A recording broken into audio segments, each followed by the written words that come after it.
Nothing can grow faster in the world lest it become the world. But we all forget that. We all think, oh, wow, this thing is growing so fast. It's so wonderful. Fine. But I would have said the same about Japanese stocks in the 80s. Would have said the same about tech stocks. I would have said the same about the Stutz Motor Company in 1928, which made the sexiest car on the road, the Bearcat. It was a magnificent machine. That company was broke 4 years later. It was the best auto in the world. G'day and welcome back to Shares for Beginners. I'm Phil Muscatello. In this episode, I'm pleased to welcome back investment specialist Julian McCormack from Platinum Asset Management. Hello, Julian. G'day, Phil. I'm always happy to chat with Julian about his unique views on investment markets.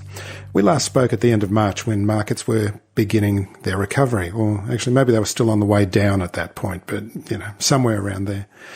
And today is December 21, and US markets are making all-time highs with the ASX not far behind. So, Julian, let's talk about the year. How was it for you? Well, it was a very odd year in a lot of ways, obviously, Phil. It was for everybody. From a strictly investment perspective, it's been an extraordinary year. And let's try and break that down a little bit. When we talked in March, what we said was bottoming is a process. It's scary. You don't know how low it can go. But having had a 30, 40% correction, you can begin deploying capital. And you might be down for another 18 months or something, but you've just got to turn that into a process. It's not a point. You're not trying to be competitive and pick the bottom. You're just trying to work capital in so that when things improve, you'll be happy about that in a couple of years. And that turned out to be sort of inaccurate in a way because bottoming wasn't a process. It was a point, and markets exploded up from that sort of late March point. March 23, I think, was the low. That is because of a whole series of factors. I mean, the first is liquidity. So what does that mean? It just means, basically, it actually means reserves in the banking system in a technical sense, but it really just means money. Can we just break that down a little bit? Central banks, that's what's happening this year, isn't it? That central banks around the world are pushing money into the system. How do they do that? So there's a few things going on within that. Narrowly to answer your question, I'll just restrict my comments to the Federal Reserve, which the mechanics of its operations I know reasonably well. The US Fed. Yeah, that's exactly right. And so what happened immediately, in fact, even prior to COVID, it actually began in late 2019. There was a few ructions in interest rate markets. And what Federal Reserve started to do was inject liquidity by doing a thing called a repo operation, a repurchase operation. And what that means is banks have a whole lot of government bonds, and that is offset in a direct mechanical way, like they're an offsetting account with their reserves. So if the bank wants to put more reserves into the banking system, it can buy their bonds from them, or in a repurchase operation, that they actually borrow them.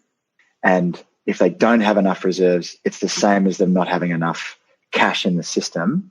Then they have to borrow that cash from someone else. It's a bit like getting caught short. When you owe someone some money, you scramble and it affects your behaviour. So that was sought to be alleviated in the banking system. Then the other thing that central banks did was to buy bonds. And what that's doing is that's forcing rates down. It's putting cash into the pocket of whoever just sold the bond. Are these corporate bonds or government bonds?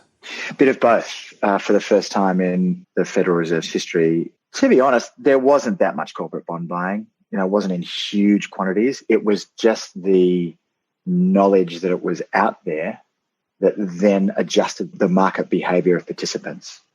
And that had a dramatic impact on market behavior. And so what happened was rates go down in a recession in a very narrow sense. They go down on government bonds, and they're often forced down by central banks these days, but they usually go down anyway because people want the safety of a guaranteed repayment, so they go and buy government bonds. So the price goes up and the rate falls. Everybody else's capital availability goes down and their rates go up. Right? That's what a recession really is. In a modern sense, it's, oh gosh, I thought I had some capital available to me last year. Now, gosh, it's going to cost me 2, 3, 4 times the rate to borrow it, or I can't get a loan at all. Hello, you're in a recession. That's not what happened this year at all. It happened for about a month. Capital was forced into the system and lending exploded in a private sense and in that bond issuance, bond purchasing sense. Pretty unusual and also totally different to what happened after the GFC. So bank credit creation collapsed in the GFC. Remember, the banks were stuffed. So they weren't lending to anybody, and bond issuance fell dramatically. If the world had fallen apart in March and we were saying you want to commit a bit of capital to markets, and now markets are back at a record high, what does one's behavior have to be? It now has to be disciplined in the other way.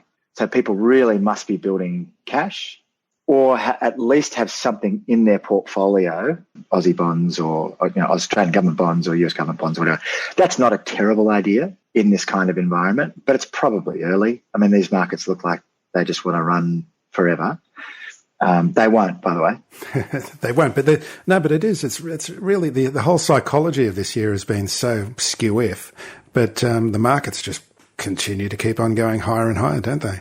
And it's really just this liquidity, the amount of cash that you say is being put in the system, that's driving it. It is, Phil, but it's a couple of different things as well. Sorry, and I didn't finish my thought earlier on. Thanks for reminding me that liquidity doesn't do all that much by itself. It needs to go along with a narrative. It needs to go along with a vibe, to quote the Castle. Yeah. And that story, I think, works in a whole, layer cake effect. The first is, oh, cool, the Fed's got my back. Central banks have my back. I can buy really without risk. The second is there are all these tremendous businesses that are sort of winner take all and will dominate the fields in which they operate. So therefore, valuation doesn't really matter because the value of these things in 10 years' time will be immense. So present value, I'm not really that concerned. And then there's, a series of other sort of layer cake effects, so disruptors versus disrupted. And then there's a bit of an emerging, ESG, so environmental, social and governance driven investment, and particularly environmental disruption and change. And all these things go together. And the classic example of this is Tesla. That company's done an amazing job, but it's now worth top 10 automakers in the world combined. It's never been profitable making cars. And it's hitting the S&P 500 for the first time tonight, isn't it? And it's in the S&P, yeah. And so what happened on Friday is a really good example. So that stock traded about 150 billion in a night, Aussie time. Microsoft trades maybe 5. Mm-hmm. Biggest company in the world trades 5. Yeah. and this did 150. So that's a whole bunch of things going on there. It's index participation, so forced buying by indices, probably a bit of speculation going on around that. And that just pings back and forward often. So you get this huge sort of volume. Is it true that Tesla makes most of its money from carbon credits? Yeah, it makes it from emissions credits, selling into the EU. So EU 2020 and the Chinese standard for average fleet emissions dictates the level of carbon that can be emitted per average car per kilometre. They're the two biggest auto markets in the world. So Europe does 17, 18 million passenger cars per year, and China does about 24 million. The States does 16 million. So all big markets, but the two biggest are saying, guys, you need to have this emission standard thing in place. If you can't, we'll fine you, or you can go and buy emission credits from another automaker who's accrued them somewhere.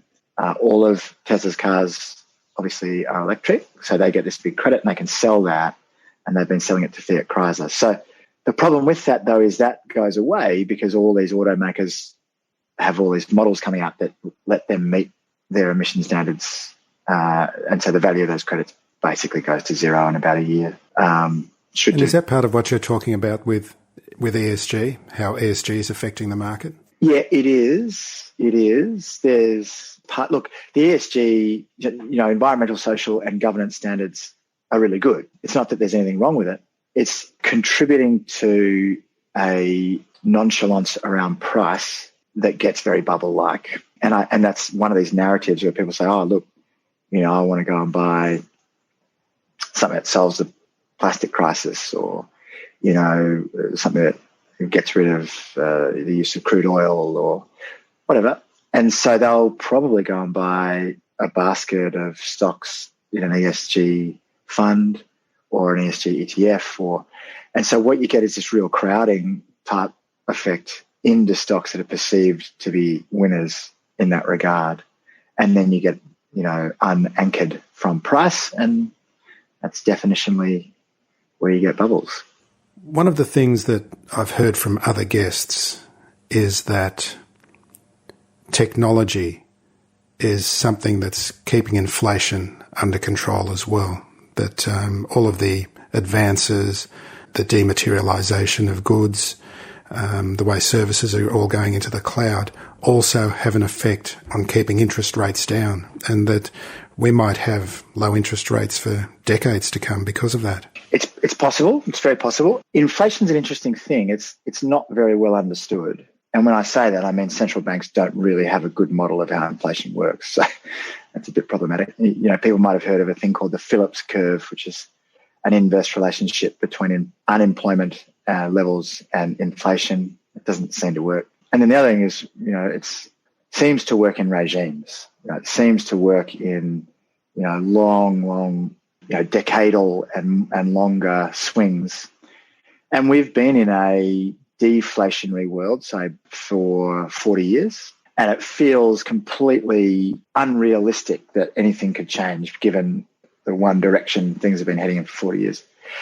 What I think happens in human behavior in general, but certainly in economics, in financial economics, financial market economics, is expectations are formed and then they drive prices for long periods of time in a regime, and then something breaks the regime and then you get these big change points.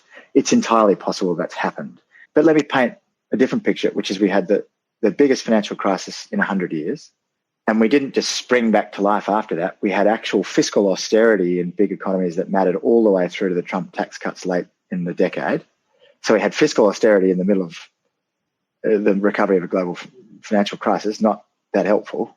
Then you had the Europeans really shake confidence with the Eurozone crisis through to 2012. Then you had the Chinese wanting to tighten policy. That transition has happened, but it was very disruptive on the way through, and you had to correct for a whole lot of bad lending in China on the way through. And then you get a couple of years of, you know, feels okay. I mean, you know, things are back to normal, 16, 17, followed by global trade war, global pandemic. So people mustn't assume that we're in some baseline normal. We ain't normal here, folks. This is pretty weird.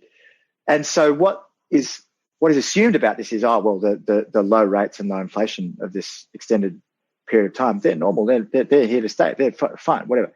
Hang on, but let's just rewind those causal factors.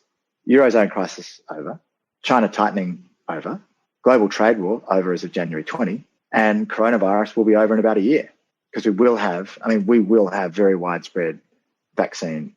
And we have these massive government deficits now as well. So there's every chance we do get inflation. Yeah, this is where I was just trying to get to the point, is that you're saying that it's like a coiled spring. All of these forces are coiling up this spring with all this kinetic energy, which will be released in the form of higher interest rates. And higher interest rates are not good for stock markets. Is that correct? Well, the rate question is really interesting, Phil, because I think basically the big central banks around the world are telling you, we're actually pretty cool with manipulating rates. So the behavior is saying we can buy rates along the curve wherever we want. And their language is saying we're very happy to tolerate higher than target inflation. You know, this symmetrical targeting regime that the Yanks are talking about is to say, we've had a whole lot of time under 2, our target's 2. So we're very happy to take a whole lot of time over 2, because otherwise people's expectation will anchor to a rate lower than 2 and want them to anchor to 2. I don't know if that makes any sense. But you use the word expectations a lot. It's basically what economics is. Expectations. Yeah. Yeah. It's interesting that you use that word. Yeah. It's basically what a price is, right? I mean, think about buying a house. It's such a consequential thing. You know, if you buy a gumball, you probably don't care. But if you buy a house, if you stump up and bid on that house, you're actually making a statement about your expectations of your own and the area you live in and the society and all that. You're making a statement about its future. It's nothing to do with the past, because it doesn't matter what the house next door sold for. It matters what this one sold for, because you bought it and you owe the money. What you're stating is that I'm confident about my ability to repay that loan. I'm confident that the value of the house will go up. I'm confident that credit will remain available should I require it for refinancing, etc. All those things are embedded in the in the price. And so, yeah, that's why I refer to it so much. So, but just back to this rates versus inflation, Phil, that's even another factor to expect inflation to be not even just tolerated, it's actually being welcomed by central banks in a total reversal of what independent central banking has been all about for its history, which has been about inflation targeting. Because remember, the whole genesis of how central banks work was that we had very spendthrift politicians who couldn't be trusted. And so we needed a central bank to offset the largesse of elected officials. For the last 10 years, central banks all over the world have been begging elected officials to spend money. And they're saying, we will be tolerant of higher than target inflation. And they're saying, look at our toolkit, guys. We can buy bonds, we can buy corporate bonds, we can buy sovereign bonds, we can buy them in all maturities.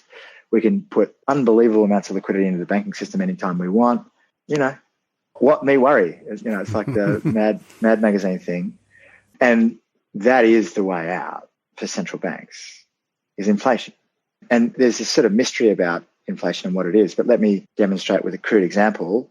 If a monopolist puts a price up, the price stays up. If it puts it up repeatedly over time, that's inflation. And so what the entire machinery of financial governance is pointing toward is higher inflation.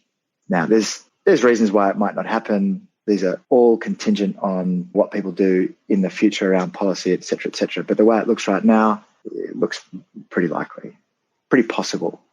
Now, will that be some sort of runaway inflation like the 70s? No, we have this hugely financialized system. So even the hint of significantly higher rates has a much bigger proportional effect. Just think about household debt now versus in 75. You had to put a suit on and clean your teeth and whatever to go and get a loan, polish your shoes and act like a good boy or girl to go and get a loan. That's a bit different now. So we just got massively higher debt all through the system and much greater sensitivity to rates, which will adjust to inflation at some point, maybe with a lag. It's just that lag might be pretty significant and help reinforce that inflationary dynamic early on. So are you feeling positive for markets in the new year? No, I feel cautious about markets. Okay, so I just want to go back to the point when we first started talking today. You were mentioning that people should be positioning themselves for some sort of, well, not necessarily a correction or bad times, but you feel that markets are in a bubble, I'm assuming, and that you should be putting some of your money into some sort of position to protect your capital. Is that the case? Yes. I mean, the main part is have a little bit if you want. If you want to play, have a flutter, fine, whatever. But don't own the heat. Everyone who lived through 2000, and I did sort of peripherally, I was pretty young. That was the tech bubble, crash. Yeah. Everyone knew we wouldn't see another regime like that, another situation like that, because it was so crazy. Everyone who I listened to or have the privilege to talk to who lived through that, invested through that, says this is way crazier, and I just don't know how it ends. Now, if you're just protecting your wealth for the next 20 years, just don't be there. There's not a lot of point being there in any meaningful sense. Certainly don't gear into it, and I wouldn't have too much of my wealth exposed to it. But if you want a little flutter, fine, go for it. I mean, whatever. But do understand that you're in a point of history where market cap to GDP, 10-year average price earnings, next 12 months price earnings, price to book, price to sales, they're basically at 100%, i.e. you've never been here before. So if you think this is a good time to buy stocks, you're almost definitely wrong. That's what that probability means. We've never been this expensive on a whole bunch of measures. There are wrinkles around that because relative to interest rates, maybe it's fine. But what have we just been saying about inflation? One must be cautious. That said, what is interesting about this is that the relativity of a whole bunch of assets that are cheap relative to things that are expensive have never been more extreme. So Europe's at an all-time low versus the States. Japan's at an all-time low versus the States. These are equity markets. Yep. China is just off its lows of all time relative to the States, but very close. All of emerging markets, which is dominated by China, to be honest, but that is very close to all-time lows versus the States. Materials and energy versus the States, all-time lows. grains versus equities, all-time lows. And what have we been saying about inflation? There's a very strong chance that it might reassert itself. So there are lots of things to do if you're so inclined. I'd be very happy owning a whole basket of assets along those lines that I just said over, say, 5 years. I think that's going to make good money. Over 1 year, maybe. Because if things sell off, correlations all go to one. If everybody has to get out, they have to get out. A bit like we saw in March. Can anyone predict that? No. And the thing about this that I think maybe isn't very well understood is that these are non-deterministic processes, and lots of life is non-deterministic. What I mean by that is it is not the case that if we just had a bit more information, we could work out exactly what will happen in the future. We just need more information today. We can get a better picture, but it is non-determinate. It is strictly non-deterministic stuff. So it is, like subatomic particles or, things called Penrose tiles or, there's all these instances of these things in real world events that are non-deterministic. So for a given state, I can't know the future state. That is absolutely true of financial markets. They're chaotic systems with billions of interactions. So what can we know? We can know the state of the system and likely outcomes. And the state of the system from like the 100th percentile evaluation, the likely outcome is bad. Yeah, and it's interesting, though, that a lot of the time we're counselling investors to stay in for the long term. Don't sell off, just take a 5, 10, 20-year view rather than what's going to happen next week. How does this affect people who are now thinking, okay, they've got some money in the equity market, maybe for the first time? Are you saying they should be selling off right now? Yeah. Look, I can't comment on people's individual circumstances nor advise them. No, of course not. We can't be giving financial advice here. But yeah, as a start point, have plenty of cash. Don't be geared into markets. Do not be geared into markets. Don't borrow to put into markets because it doesn't look like the right time to do that. The right time to do that was March when there's, blood in the streets. It's not now. And also do realise if you have a mortgage, you are leveraged long a financial asset. And so you're already geared into a market. So if you've got a mortgage plus you're sticking money into equity markets and you have no cash, you're very leveraged long, right? You're long residential property and you're long equities and you've got gearing into it to do it. So people's circumstances must dictate their disposition. But I think people should be cautious and they should have plenty of cash. The most important thing is avoid the heat. Avoid the stocks that have gone up tenfold, fivefold, that are trading on huge multiples of revenue, not even earnings. If you've got some of that and it's been good on you. Just remember to have some cash and don't have all of that be your portfolio. The core thing that people lose sight of always is that there is a baseline. Nothing can grow fast in the world lest it become the world. But we all forget that. We all think, oh, wow, this thing is growing so fast. It's so wonderful. Fine. But I would have said the same about Japanese stocks in the 80s. I would have said the same about tech stocks in the late 90s. I would have said the same about Chinese stocks in 2006-7. I would have said the same about mining stocks at about that same time. I would have said the same about tech stocks in 1967.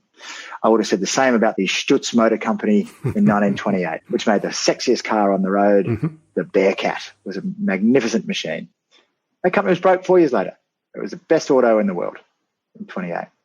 So it's the same thing in different clothing each time. And this iteration of it is different, but it shares all the hallmarks. In fact, it's a more exaggerated, a more virulent version of that same type of dynamic over time. At this point, I'd like to wish listeners a Merry Christmas. Yeah. Look forward to it with caution, not optimism, obviously. Yeah, totally. Sorry, just a little bit off topic here, because we've talked about in the past the disconnect between economies and markets. Is that still the case? Because, like you say, the Northern Hemisphere locked down, economies are seriously affected. Yeah, there's a few different disconnects. One disconnect is temporal. So the current state of an economy isn't really what a market wants to price. They probably want to price the future state of an economy. Maybe a year out, who knows, it's all suppositional. And so are markets right to be a bit excited about what the world looks like post-COVID? Yeah, they probably are on some level. Trade war over, virus over, also simultaneous restart of economies. So all these economies growing very, very rapidly all at once. That's all pretty exciting. So yeah, that's fine. What doesn't get reflected in that, though, is what's the path to that outcome? So if we get some big hiccups with the vaccinations, if we get resistance to uptake of the vaccines, if we get serious distributional bottlenecks and can't get vaccines around fast enough, if we have a situation where, oh my God, these vaccines work for 4 months and we can't get enough people vaccinated before the first vaccinations wear off, so we can't get any form of immunity in communities, oh, sugar, we've got a problem. So there's all this risk to these outcomes. That's where the interesting part of market pricing comes in. Markets are never wrong, but they change. They're never wrong because I can go and get the price, right? The price is the price. Yeah. So that's not wrong or right. It's just that they change. And so people just need to remember, in February, it felt like COVID was a bit of a distraction. It really did. We took it pretty seriously, but even then we're like, it's... And then by the end of February, it was a global shock of really unprecedented magnitude, probably going back to the Black Death waves of the 13th, 14th, and 15th century. So that's a pretty good reminder. You can think everything's wonderful and all of a sudden it ain't. So there is a disconnect, but it's because markets are doing a different job than just reflecting what's happening in the economy. They're not doing that job. They're doing the job of assessing the probability of outcomes in the future, and they're different. That said, can I just make another brief comment? There hasn't actually been a disconnect between equity markets and the real economy, because what drove equity markets higher for most of the year were these big platform businesses that do very well out of COVID. Amazon does great out of COVID. You have to stay home and buy stuff online. Fantastic. And look at that versus like energy stocks or shipping stocks or banks, or they're all hopeless for most of the year. So there wasn't a disconnect. What I think gets reflected to people is equity markets up, so therefore economy must be good. That's not what that means. It's not the way it works, really, is it? No, it's not. So Julian, again, Merry Christmas, and thanks very much for coming on with a cheery Christmas message for listeners and the new year. Well, thanks very much for having me. It's always a delight to talk to you. Yeah, it's great to have you on. Thanks, Julian. Thank you. Shares for Beginners is for information and educational purposes only. It isn't financial advice, and you shouldn't buy or sell any investments based on what you've heard here. Any opinion or commentary is the view of the speaker only, not Shares for Beginners. This podcast doesn't replace professional advice regarding your personal financial needs, circumstances, or current situation. Thanks to Christopher Soulos for music production with that special Greekalicious flavour. Remember, music always flows, even when the money won't.